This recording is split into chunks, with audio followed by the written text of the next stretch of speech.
चलो हर केस में major product बनाओ, मेजर प्रोडक्ट।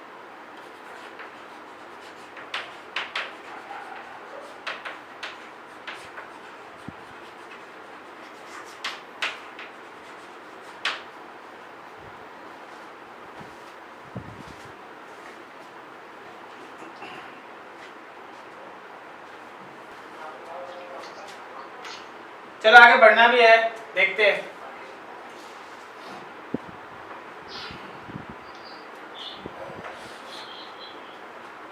इन तीन केस में CH3 बॉन्ड C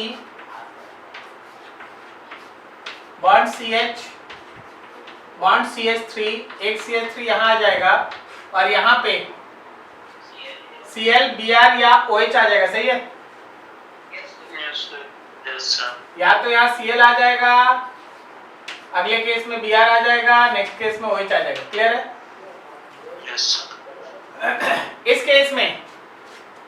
इस केस में कोई रीअरेंजमेंट होगा या नहीं?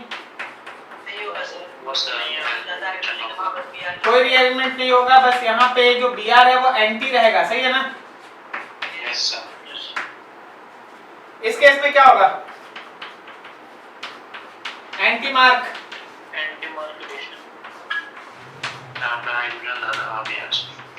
बोलो Br कहाँ जाएगा? राइट वाला है या लेफ्ट वाला? राइट वाले पे Br जाएगा या H जाएगा? इस केस में 2-3 प्रोडक्ट बनेगा। कितना प्रोडक्ट बनेगा इस केस में? 3 प्रोडक्ट बनेगा। कोई रीअरेंजमेंट होगा या नहीं? कोई रीअरेंजमेंट नहीं होगा। Br के साथ यहाँ Br दिखेगा,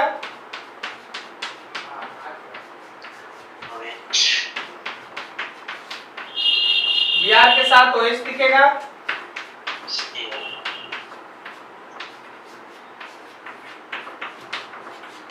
और यहाँ Br के साथ Cl दिखेगा। सही? इस केस में बोलो रीअरेंजमेंट होगा या नहीं? यहाँ क्या होगा? यहाँ OH होगा, और यहाँ क्या होगा? D होगा। किसका सारा सही? नाम बोलो किसका सब सही होगा, वही अपना नाम बताना। अच्छा तो बनाना चाहिए, ठीक है?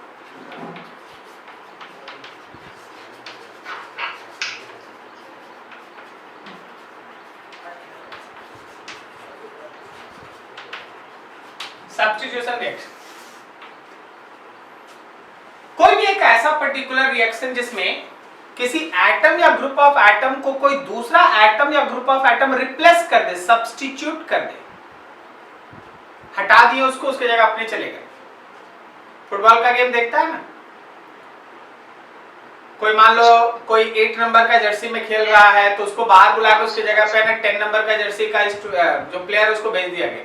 सब्स्टिट्यूट करना, किसी के जगह को दूसरे से रिप्लेस कर देना, ठीक है?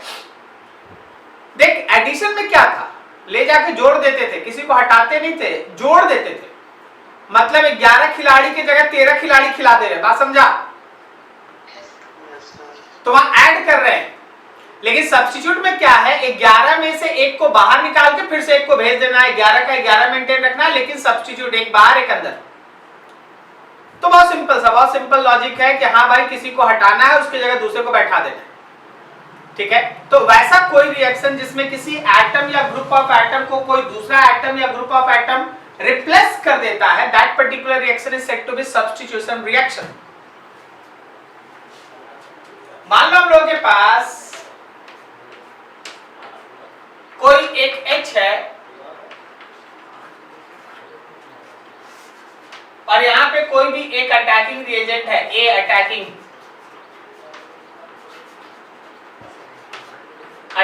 रिएजेंट, एक H को हटा के उसकी जगह एक खुद चला गया, बाकी सब जैसे है वैसे है। तो H यहां से हटा, A उसकी तरफ चला गया, A will substitute H, reaction is called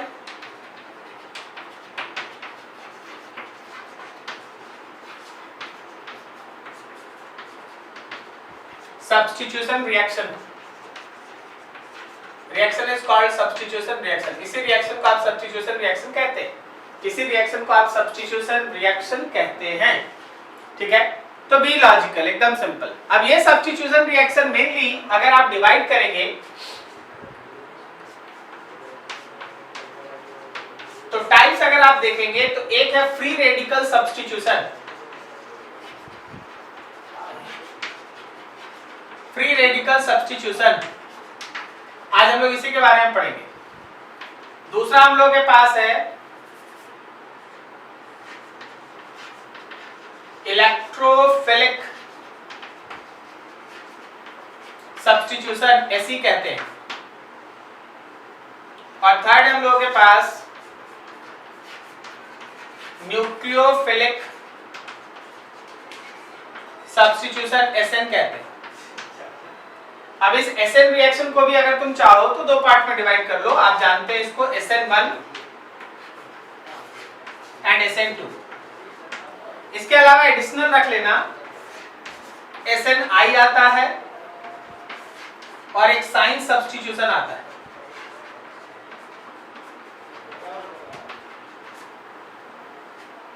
SNI है यहां पर। तो ये सब चीज हम लोग को पढ़ना है। आज हम लोग पूरा ध्यान लगाएंगे फ्री रेडिकल सब्स्टिट्यूशन रिएक्शन पे।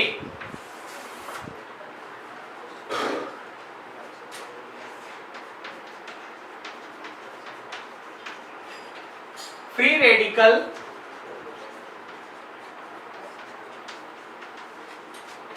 Substitution reaction. कोई भी ऐसा पर्टिकुलर सब्स्टिट्यूशन रिएक्शन जो फ्री रेडिकल के मैकेनिज्म के थ्रू चले, कोई भी ऐसा सब्स्टिट्यूशन रिएक्शन जो फ्री रेडिकल मैकेनिज्म को फॉलो करता है उसको आप फ्री रेडिकल सब्स्टिट्यूशन रिएक्शन कहते हैं। अब इसमें कोई बहुत बड़ा रॉकेट साइंस का बात हो नहीं गया, आप देख ही चुके। अगर इनिशियल अटैक फ्री रेडिकल का होगा free radical, initial attack electrophile का हुआ तो इलेक्ट्रोफाइल, इनिशियल अटैक न्यूक्लियोफाइल का हुआ तो न्यूक्लियोफिलिक। तो कोई रिएक्शन अगर फ्री रेडिकल मैकेनिज्म से चलता है और सब्स्टिट्यूशन कॉन्सेप्ट को फॉलो करता है तो वो फ्री रेडिकल सब्स्टिट्यूशन है। तो सर जरा बताइए, हम लोगों को तो ये सीख है कि एडिशन में हम लोग क्या क्या सीखे, पहले बात कर लेते हैं। इलेक्ट्रोफिलिक एडिशन का पूरा कॉन्सेप्ट किस तरह के रिएक्शन पे लगाएगा?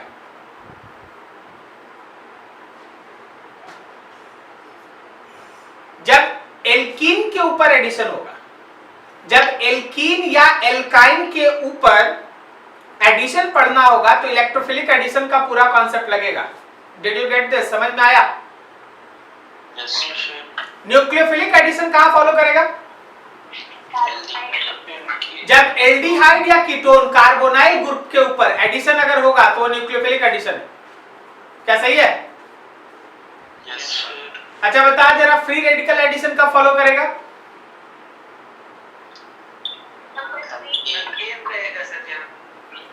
जब HBr रहेगा with peroxide in case of alkene और एल्काइन। क्या पूरा कहानी समझा?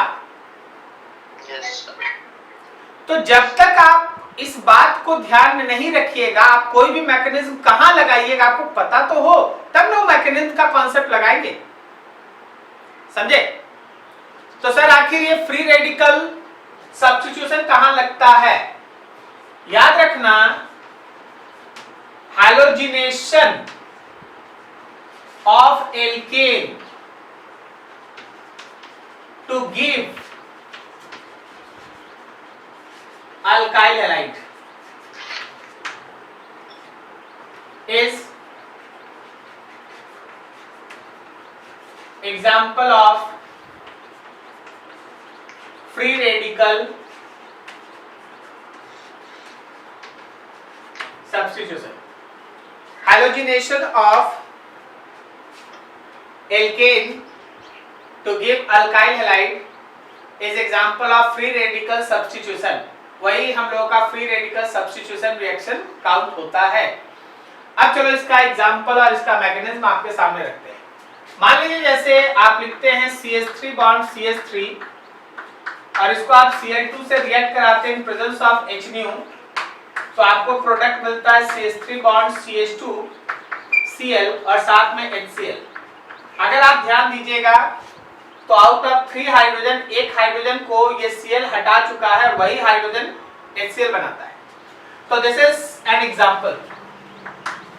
अब आपको इसका मैकेनिज्म देखना चाहिए, how this mechanism will proceed. क्या आपको याद है कि फ्री रेडिकल का जितना भी रिएक्शन है वो 3 स्टेप में होता है? कौन कौन सा?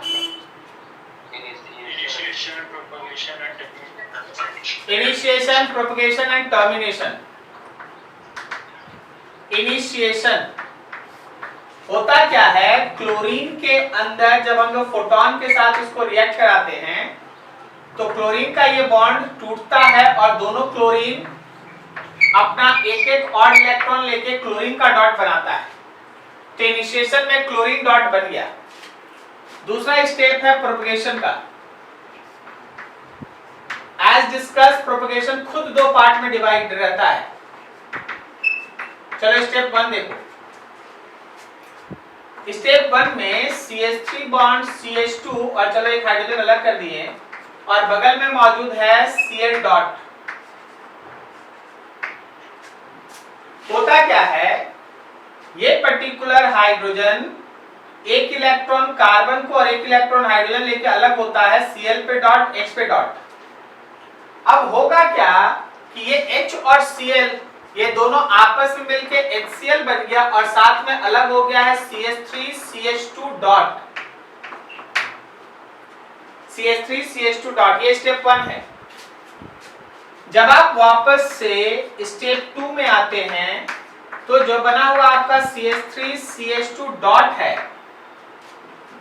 वो क्लोरीन के दूसरे मॉलिक्यूल के ऊपर अटैक करता है और क्लोरीन में फिर से एक एक इलेक्ट्रॉन लेके दोनों Cl डॉट बनाएगा और एक क्लोरीन जाके इससे जुड़ गया। तो हमारे क्लोरीन तो अपने पास बचा हुआ है ना? एक मिनट में CH2Cl और साथ में हो गया Cl डॉट। हाँ बोलो। ऑर्गेनिक में पहला, ऑर्गेनिक में रिएक्शन का मैकेनिज्म में कभी भी बैलेंसिंग वाला कोएफिशिएंट पे ध्यान मत देना,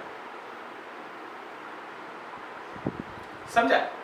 यहाँ 2 4 ये इनऑर्गेनिक रिएक्शंस नहीं है कि बैलेंसिंग इसका कोई इफेक्ट करता है। ऑर्गेनिक रिएक्शन में बैलेंसिंग का कोई महत्व नहीं है। तुम जो बोल रहा है कि सर 2 Cl में से 1 Cl आप यूज किए, नहीं भाई, जितना Cl डॉट बना था सब पहला स्टेप में CH3 CH2 के ऊपर अटैक किया। ठीक है सर। सब कंज्यूम हो गया, जो भी Cl डॉट बना था सब कंज्यूम। अब उसके बाद फिर सेकेंड स्टेप में फिर Cl डॉट बना, फिर ये फर्स्ट स्टेप में कम है। क्या समझा? समझ गया सर। तो ये लगातार प्रोसेस। अब देख, फिर से Cl डॉट बन गया, फिर स्टेप 1 में यूज होगा, फिर रिएक्शन यहां तक पहुंचा, फिर Cl डॉट स्टेप 1 में यूज होगा and so on so on so on. क्या आपको पता चल रहा है कि स्टेप 1 स्टेप 2 कैसे रिपीट कर रहा बार बार? अब उसके बाद थर्ड स्टेप आता है, दिस इज कॉल्ड टर्मिनेशन। और टर्मिनेशन का तो फंडा एकदम सिंपल है, जितना डॉट बचा है सबको मिला दो। मान लो यही 2 बच गया, सपोज यही 2 और बच गया, तो CH3 CH2 डॉट और फिर से एक और CH3 CH2 डॉट। अब ये 2 को मिला लीजिए तो आपके पास ब्यूटेन बन गया, CH3 CH2 CH2 CH3। ठीक है, अभी और कुछ सोचो, और कोई डॉट है जो बच जाएगा तो कुछ नया चीज बन जाएगा। मान लो कोई बोला सर Cl का डॉट बच गया 2 को, तो भाई 2 को Cl डॉट बच गया तो फिर से Cl2 बन गया। तो जो भी डॉट बचेगा वो सब आपस में मिलके प्रोडक्ट का फॉर्मेशन करेगा। This is simple mechanism. अब इसके अंदर बहुत सारा चीज है डिस्कस करने का, लेकिन this is the simple mechanism, you have to follow that. ठीक है, नोट करो फटाफट यहां तक, फिर आगे बढ़ते हैं।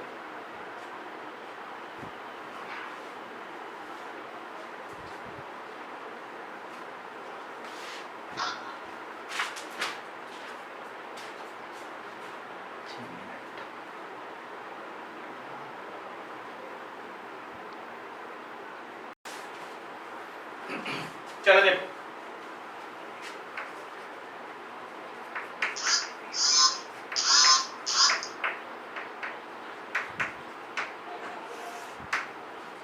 सबसे पहला है रिएक्टिविटी ऑफ हैलोजन।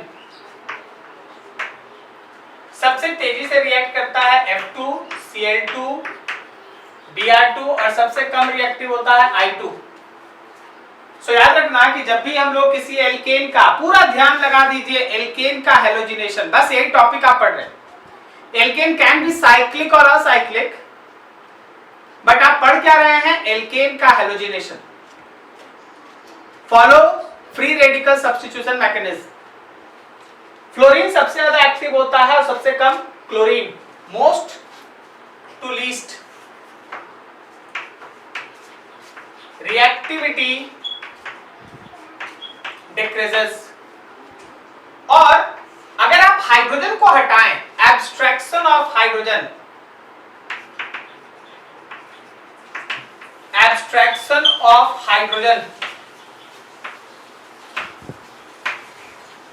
तो सबसे आसानी से 3 डिग्री हाइड्रोजन हटेगा, उसके बाद 2 डिग्री हाइड्रोजन हटेगा, उसके बाद 1 डिग्री हाइड्रोजन हटेगा। सबसे आसानी से 3 डिग्री हाइड्रोजन हटेगा। क्या तुमको पता चला ऐसा क्यों होगा? क्योंकि वो 3 डिग्री कार्बन पे लाएगा फ्री रेडिकल, समझा? 3 degree hydrogen give 3 degree radical, most stable, सही है ना? इसलिए सबसे आसानी से 3 डिग्री वाला हाइड्रोजन हटेगा। ठीक है, अब देखो यहां पे समझना, क्लोरीन है, ब्रोमीन है और इसके बाद एक्टिविटी ऐसे चलता है। अब इसमें देखिएगा थर्ड, कि जनरली जब हम लोग एल्केन का रिएक्शन लेते हैं, एल्केन, तो इस एल्केन का रिएक्शन F2 के साथ highly reactive can not be controlled in general condition. आप जनरल कंडीशन में उसको कंट्रोल नहीं कर सकते, सो उसको भूल जाइए। फ्लोरीन के साथ हम लोग एल्केन का रिएक्शन नहीं लिखेंगे, हम लोग बेसिकली एल्केन का रिएक्शन Cl2 और Br2 के साथ लिखेंगे। इसको मान लो X कह दिए, तो आपके पास अल्काइल हैलाइड बन जाएगा, अल्काइल क्लोराइड या अल्काइल ब्रोमाइड। ओके, और जब आप इस एल्केन का रिएक्शन I2 के साथ लिखेंगे, जब आप इस एल्केन का रिएक्शन I2 के साथ लिखेंगे तो R बॉन्ड I बनेगा और साथ में HI बनेगा। ओके, R बॉन्ड I बनेगा और साथ में HI बनेगा। यहाँ पे कॉन्सेप्चुअल बात है, आप 11 में पढ़े होंगे, हो सकता है याद हो, नहीं याद है देखो ध्यान से। RI alkyl iodide, alkyl iodide बनेगा और साथ में HI बनेगा। HI जो है वो एक रिड्यूसिंग एजेंट है।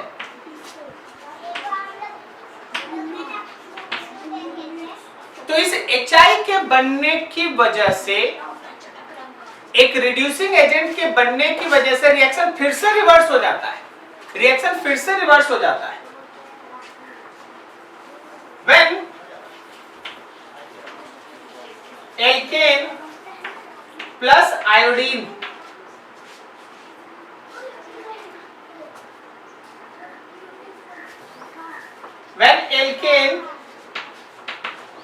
react with I2,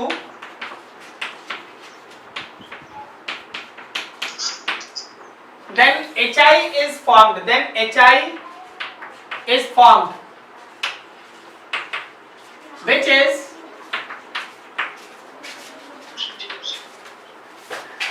a strong reducing agent and makes reaction reversible. मतलब ये वापस रिएक्शन को भेज देता है। देखना जरा, R बॉन्ड H को जब आप I2 के साथ रिएक्ट कराते हैं तो आपके पास Ri और साथ में Hi बनता है, लेकिन ये रिएक्शन हो जाता है reversible.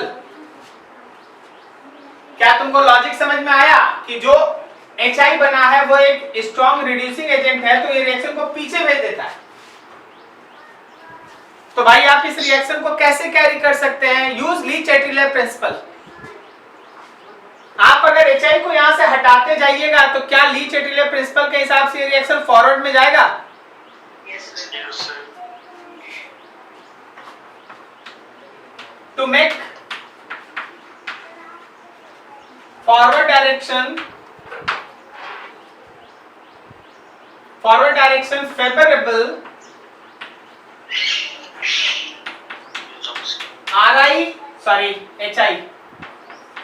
Hi is removed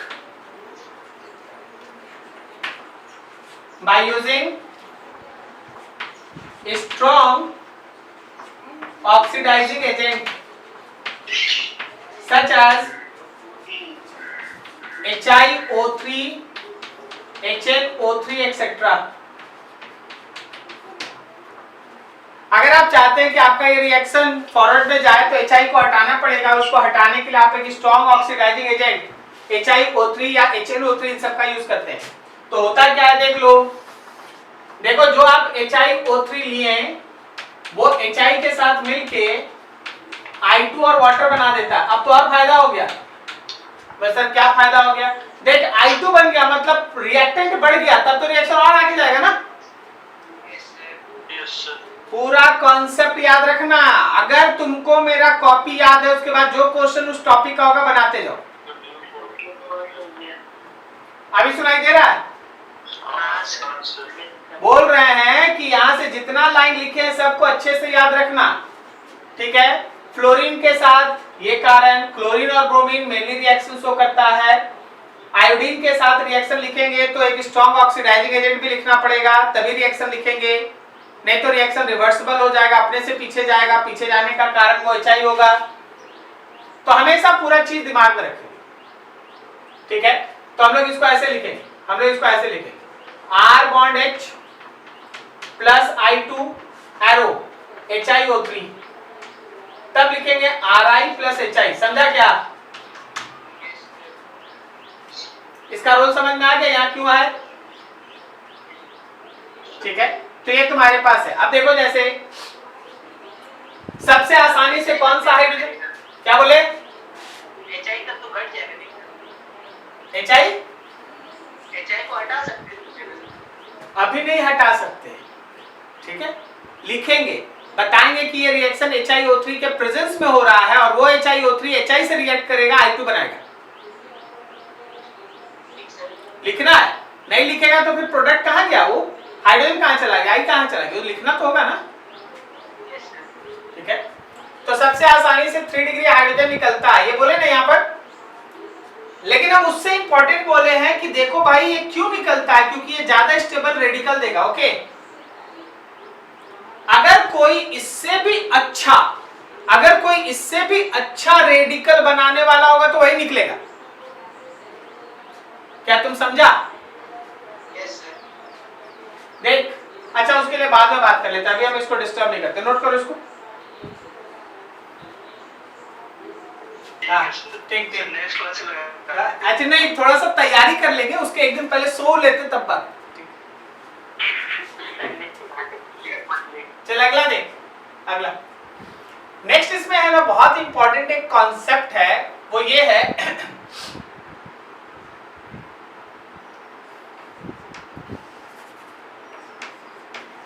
number दे लेना। हाँ, रिएक्टिविटी एंड सेलेक्टिविटी, दो वर्ड है, reactivity and selectivity. Reactivity of Cl2 is greater than Br2, कौन तेजी से रिएक्ट करेगा? क्लोरीन। अगर मान लो कोई रिएक्शन है, अगर क्लोरीन के साथ आप कराते हैं तो आधे घंटे में होगा, और हो सकता है ब्रोमीन के साथ 1 घंटा लग जाए। तो कौन तेजी से रिएक्ट कर रहा है? Chlorine is more reactive comparison to bromine. But the other thing, important thing is, for 3 degree hydrogen, selectivity of Br2 is greater than Cl2. Sir अभी ये क्या लिख दिए, उसके लिए डाटा देखो। नहीं, इसके लिए थोड़ा डाटा देखना, समझना। क्लोरीन है, उसके लिए टाइप ऑफ हाइड्रोजन और उसका सेलेक्टिविटी लिखे, ठीक है मिलन? तो अगर 1 डिग्री हाइड्रोजन है तो इसका सेलेक्टिविटी 1.0 है, तो 2 डिग्री हाइड्रोजन का सेलेक्टिविटी 3.8 होता है और 3 डिग्री हाइड्रोजन का सेलेक्टिविटी 5.0 होता है। सर इसका मतलब बताइए। इसका मतलब यह है कि क्लोरीन अगर 1 डिग्री हाइड्रोजन पे जो रिएक्शन शो करेगा उसको आप 1 कहते हैं, तो 2 डिग्री हाइड्रोजन पे उसका 3.8 टाइम्स ज्यादा शो करेगा और 3 डिग्री हाइड्रोजन पे उसका 5 गुना ज्यादा रिएक्शन शो करेगा। तो क्लोरीन 1 डिग्री, 2 डिग्री और 3 डिग्री हाइड्रोजन रहेगा तो किसको लेके निकलना चाहेगा? 3 को। अब यही डाटा ब्रोमीन के लिए देखना।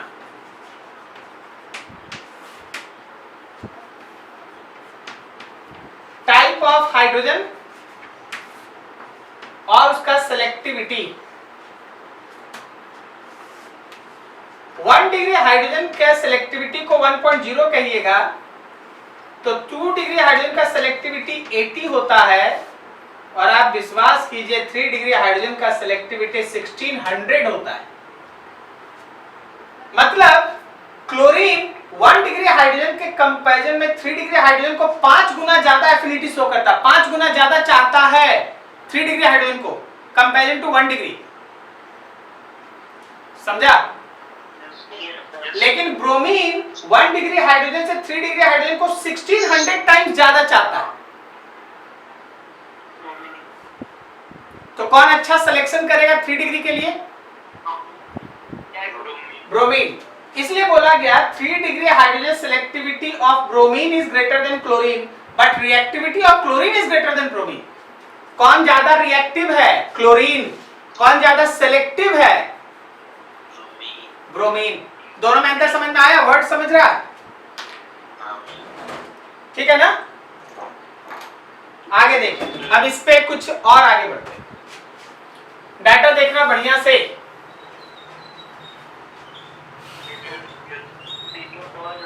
अच्छा कोई बात नहीं, हम लिखे ही नहीं कुछ। अब आ गया। तो देख CH3 bond C bond CH3 bond CH3 और H, इसको रिएक्ट करा दो भाई क्लोरीन के साथ in presence of H new. यहां का हाइड्रोजन हटेगा और प्रोडक्ट बनेगा CH3 bond C bond CH3 ये Cl, या फिर इन तीनों में से कहीं से हाइड्रोजन हटेगा तो प्रोडक्ट बनेगा CH3 bond C bond CH3 bond CH2 के साथ Cl और फिर यहाँ पे H। समझ रहा ना? इसमें 1 डिग्री 1 डिग्री 1 डिग्री, ये 1 डिग्री है, ये 1 डिग्री है, ये 1 डिग्री है और ये कितना डिग्री है? तो 1 डिग्री वाला हाइड्रोजन है 9 और 3 डिग्री वाला हाइड्रोजन 1 है। सही है ना? सही है? तो चल अब तुमको हम दिखाते हैं परसेंटेज का कैलकुलेशन कि कौन कितना परसेंट बनता है। चार्ट देखना। Type of hydrogen, number of hydrogen, reactivity, total reactivity और फाइनली परसेंटेज। 1 डिग्री हाइड्रोजन 9 है तो उसका रिएक्टिविटी तो 1.0 होगा, तो 9 से 1 को मल्टीप्लाई किए 9। फिर आ जाओ 3 डिग्री हाइड्रोजन 1 है, रिएक्टिविटी 5.0 है, तो यहाँ 5 आएगा। अब देख, यस ये वाला प्रोडक्ट बना था 3 डिग्री हाइड्रोजन के हटने से, तो इसका परसेंटेज है 5/14 into 100। समझा क्या? 5/14, 14 मतलब दोनों का सम, ओके, इन दोनों का सम 14। हाँ सर 5/14 into 100, तो बोल यहाँ क्या लिख दें? 9/14 into 100। तो जब आप उसको कैलकुलेट कीजिएगा तो ये बना है 5/14 into 100%, और ये बना है 9/14 into 100%। समझे क्या आप?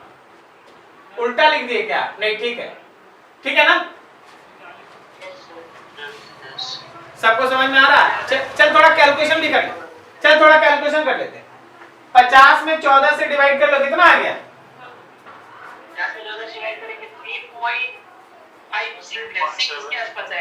मान ले अप्रोक्सीमेटली 35 लिख देते हैं, ठीक है? हाँ सर। तो ये लगभग 65 हो जाएगा, ठीक है ना? ज्यादा स्टेबल टू सर। रुक जा, हम स्टेबल का बात नहीं कर रहे, हम बता रहे परसेंटेज, ठीक है? ज्यादा स्टेबल है ज्यादा। वो एक अलग बात है, कौन तेजी से रिएक्ट करेगा, कार्बोकेटायन बन जाएगा, मेजर प्रोडक्ट क्या होगा, वो एक अलग चीज है। ये मैथमेटिकल परसेंटेज है। जो टॉपिक है उस टॉपिक को पकड़ो, हम तुमको परसेंटेज दिखा रहे हैं कैसे निकलता। अभी देख, ब्रोमीन, इसी क्वेश्चन में ब्रोमीन ले लो, CH3 बॉन्ड CH3, इसको Br2 से रिएक्ट कराएं इन प्रेजेंस ऑफ H। देखो H नहीं लिख रहे हैं, थोड़ा जगह कम है, H नहीं लिख रहे हैं, हाँ समझ जाना। यहाँ पे Br लगा दिए, और C bond C bond C bond C, और यहाँ पे Br लगा दिए। समझ रहे हो ना तुम लोग? अब देखना, type of hydrogen, number of hydrogen, reactivity, total reactivity and percentage. तो 1 डिग्री वाला हाइड्रोजन 9 है, 3 डिग्री वाला हाइड्रोजन 1 है, तो 1 का रिएक्टिविटी 1.0 है, लेकिन 3 का रिएक्टिविटी 1600 है, सही ना? ब्रोमीन है, तो यहाँ पे 9 आया, यहाँ 1600 आया। अब तुम ही सोचो, टोटल हो गया 1609। क्या ये 9/1609 into 100 है? और क्या यहाँ 1600/1609 into 100 है? हम तो बोलेंगे लगभग 99% है। क्या जी आप समझ पा रहे हैं? मतलब ये वाला लगभग 99% बनेगा और ये वाला लगभग 1% बनेगा। समझा क्या? क्या जी उदय चौरसी, आप समझ में आ रहा 3 डिग्री हाइड्रोजन कैसे हटा मेजर? तो ध्यान रखना, ब्रोमीन है 3 डिग्री के लिए ज्यादा सेलेक्टिविटी शो करता है कंपैरिजन टू क्लोरीन। हो सकता है किसी को आप में से डाउट हो, तो आप जब इसको नोट करें तो अपना डाउट संजोए। अभी हम 2 मिनट में आप इसको नोट कीजिए, 2 मिनट के बाद फिर से पूछिएगा, लेकिन आप इसको नोट कीजिए, ठीक है? स्क्रीनशॉट अगर लेते हैं तो बढ़िया से पढ़िए इसको, और फिर अपना डाउट पूछिए। नोट करो अच्छे से।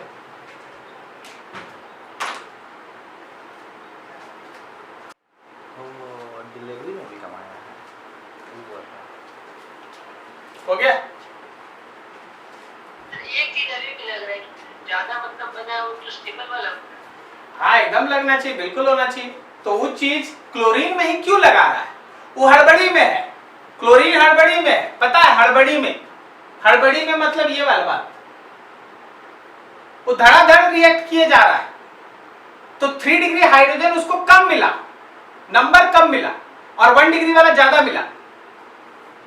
तो 1 डिग्री वाला थोड़ा ज्यादा बना दिया, 3 डिग्री वाला कम बना दिया।